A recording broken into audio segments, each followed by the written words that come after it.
بسم الله ونقول سلطان سيرارة دمان ومضي ذا الصومالية وان سلام من البيت دافع عالم كوتشوغان وحاجرتي هسن لبصح كور سوقنا يوتيوب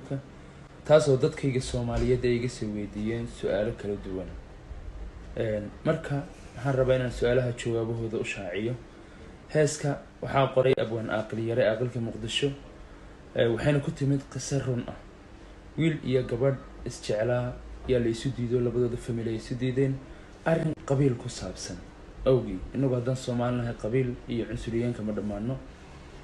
marka wiilkii gabadhii 2 sano la isu diidanaa markii dambe ay 2 sano ka soo wareegatay baa la isu ogolaaday marka way isguursadeen taariikhda isguursadeen waxay ahayd 275 waa bishaan imika soo dhaafnay 27 bishii shanaad May 27 May waa bishaan imika soo dhaafnay taariikhdaas isguursadeen taariikhduna waa heeskaas